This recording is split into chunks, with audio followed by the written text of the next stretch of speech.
kepada kaki tangan BSN, tah BSN, bekerja di BSN, tah sahabat Angah yang ada duduk di BSN. Angah untuk 2, 3, 4 hari ni masa terhad sikit, banyak urusan yang kita nak settle. Hari ni baru boleh update. Ni Angah nak update untuk Azhar, kepada kaki tangan BSN, tah BSN, bekerja di BSN, atau sahabat Angah yang ada duduk di BSN, ni milik anda. Comel tu BSN 5682. Itu milik anda. Jadi Angah nak oyak ni untuk kereta ni InsyaAllah duduk tangan Angah tak ada masalah. Kereta owner ni buat ambil atas anak sekolah je. Betul Angah boleh oyak. Banyak duduk bawah garah Ni Angah nak offer ni. Sebelum Angah oyak harga ni untuk offer, boleh tengok condition dulu. Bahagian je comel abang kak. Tak ada leaking, tak ada nitik-nitik jeruk minyak hitam ke, tak ada. Super enjin baru. Tapi jangan samakan dengan condition baru.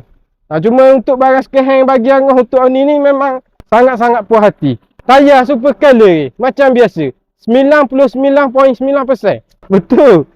Ni pula condition boleh tengok. Adalah calon-calon manja tu abang kak. Cat asal. Cat original. Tengok dalam mah pula ni. Dalam mah bersih abang. Super baru. Oh dalam bersih ke. Nak tengok orang naik kereta lasok. Ni. Boleh tengok ni. Steering you ni, kalau jenis orang naik lasok abang kak, dia lusuh ni tak jejah, tak luak. Posing pula boleh tengok original dia ke. Siapa tak ada cari tak ada apa. Tapi tak boleh nak banding dengan kereta baru. Untuk condition dia sangat perhatian bagi Angah. Boleh tengok ke, belakang pula ke. Tengok belakang tu, supit tak buang lagi abang kak. Depan pun sama ke. Depan ke. Supit tak buang lagi. Kiri kanan. Tu Angah kata barang ni jepok. Allah, puas hati abang kak. InsyaAllah puas hati. Ni Angah harga ni Angah betul-betul nak offer tu ni abang-abang kak. Ni untuk Azhar tahun 2014 SE. Kalau ikut market dia lah abang kak. Kalau ikut market dia 20 tah ke atas. Tapi tu harga sabar dulu. Boleh tengok condition ni belakang. Belakang comel ni abang kak. Dengan condition tahun dia ni memang puas hati lah. Boleh tengok belah ni pula ke. Comel abang kak. Comel sangat-sangat. Allah. Barang puas hati lah. Jadi untuk harga ni Angah boleh royak harga market dia 20 ke atas. Ada orang jual 25, 24. Tapi tolong jangan bandingkan harga Angah dengan orang. Ada orang dapat harga tinggi. Macam Angah pun ada yang dapat harga tinggi, dia dapat harga rendah. Tengok pada condition kereta.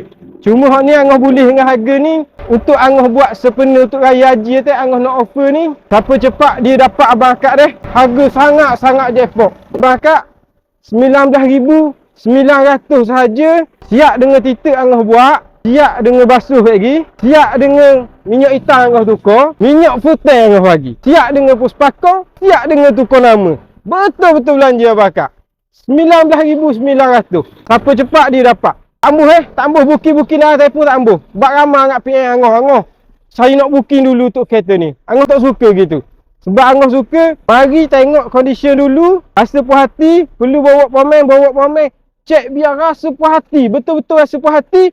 Baru kita buat gunting harga. Itu perisi Angah. Cuma untuk ni, Angah hoyak awal-awal dah. Angah betul-betul nak offer 19,900. Siap dengan titik. Siap dengan tukar minyak hitam. Siap dengan minyak futai yang Angah bagi.